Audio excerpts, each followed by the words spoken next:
Hello, my name is Matthew.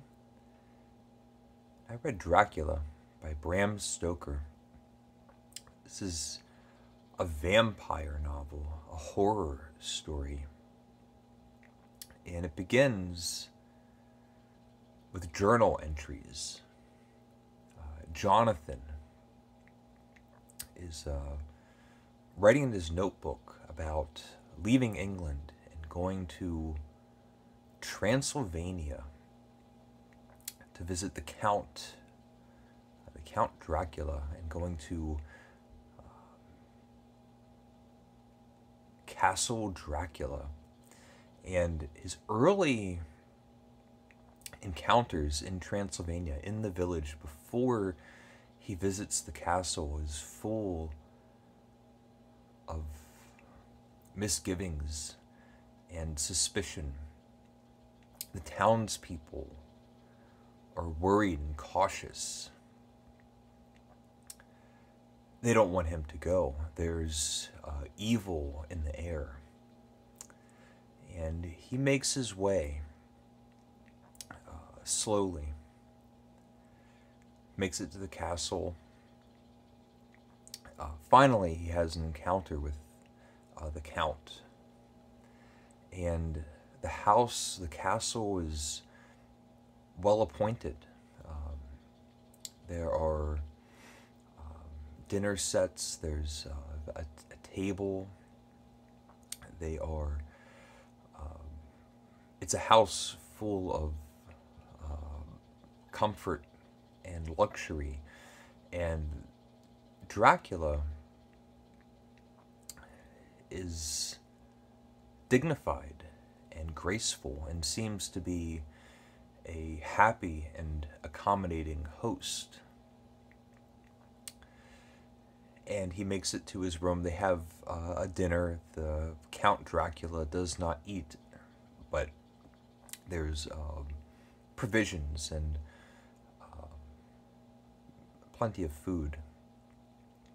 And Jonathan is writing in this journal, and the letter entries really add a sense of doom and ominousness, because the writer doesn't know the future. He doesn't know what's going to be happening. And as the reader, we know something is amiss. It's a vampire story. It's Dracula. And it's terrifying. There's strange things happening in the house. Jonathan is trying to get his bearings.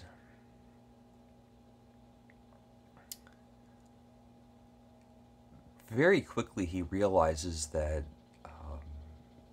very much a lot of what he felt was maybe okay and comfortable or dismissible has become quite alarming.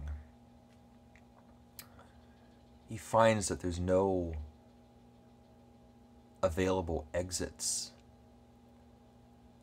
There's a revelation. He's trapped. He's not a guest in this castle. He's a prisoner. He learns that the Count Dracula hasn't been eating with him. He is going from room to room. He's told with quite a bit of caution, a threat, do not go to sleep anywhere else in this castle except for your quarters. Otherwise, you will be in imminent danger. He starts to see Dracula. He's looking out his window, his prison cell. He's looking out his window, and he sees Count Dracula escaping out of his own quarters, crawling out of the window. It's described as if Dracula's body is moving as if it was a lizard. he gets curious. Jonathan gets curious. He gets adventurous. He starts moving throughout the castle, and he falls asleep in a room that he was warned against. Has these terrifying, horrific dreams, hallucinations, visions, maybe a reality. He sees these three women, these vampirish women that come and attack him. In the dream, Dracula has to ward them off, and Jonathan wakes up. And we are in this Kafkaesque situation, this hopeless, doomed puzzle box of a story, and it's so engrossing and scary and entertaining. Constantly are so interested in what is going to happen next. It's exactly what you imagine when you think about a horror story, a ghost tale told over a campfire.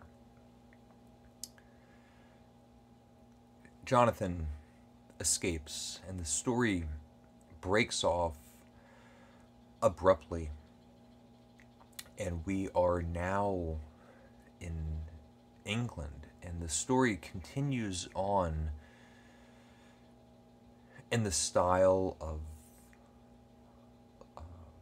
letter writing, journal entries, diaries, and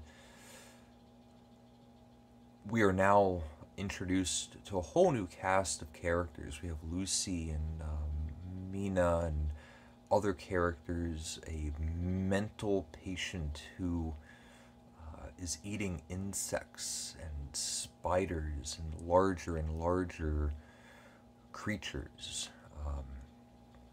Lucy has been getting ill. She's dying. She's having blood transfusions that are not working. Later on in the novel, we realize how many blood transfusions she's had. It's mentioned 4 grown men have drained their blood into Lucy, and still her blood levels are low. Of course, Dracula is coming in the darkness of night and sucking her dry. Of course, Lucy dies. Van Helsing arrives, the famous occult doctor, knowledgeable in the ways of the dark arts and werewolves and Dracula and vampires, leads the way. There's a hunt to find Dracula. He's made his way from Transylvania to England. They have to stop him.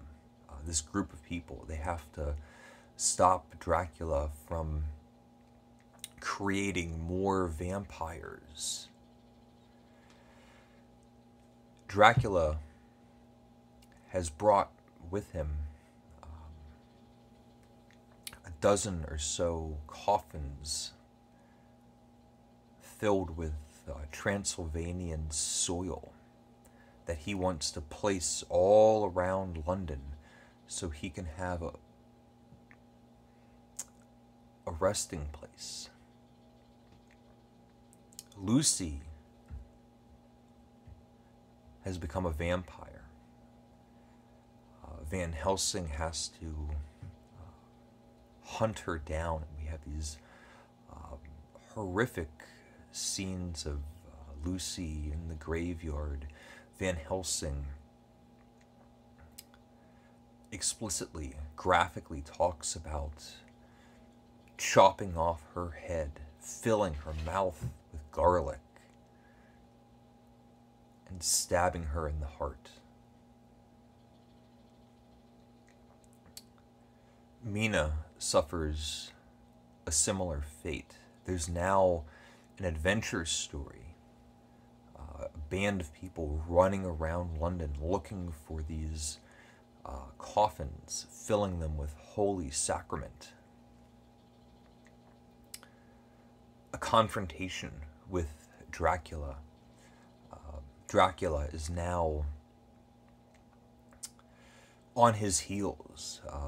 His sanctuaries that he has built are falling around him. He needs to now make his way back to Transylvania. Van Helsing and company follow him, and there is a confrontation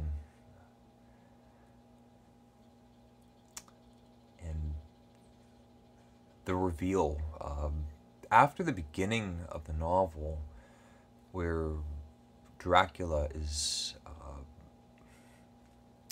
present. He goes into hiding and becomes this monster in the shadows until the end of the novel, where he finally comes out again, and we get to see how Dracula, Count Dracula, suffers his final fate, or maybe not. This is a classic horror novel, perfect for this time of year and for Halloween. An amazing beginning. This novel has one of the greatest evocative, atmospheric, haunting beginning episodes of a novel. The middle drags, and there are some exciting parts. And by the time that it concludes, at least for me, I was happy that it was over. And this was my Halloween novel of the year. Surprising, sometimes tedious, a page turner. I was always interested to see how it was going to move along. I really hoped that the beginning was going to hold as strong throughout the novel, but it begins with such an extremely high pitch that it's hard to fault the novel for not being able to keep that incredible momentum. I didn't love it. The beginning was incredible, and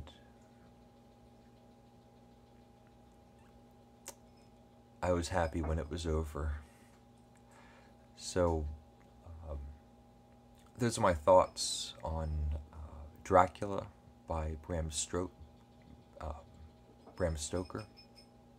Let me know if you've read it, and let me know if you have any thoughts. Thank you for watching. Please leave a comment if you would like, and happy Halloween.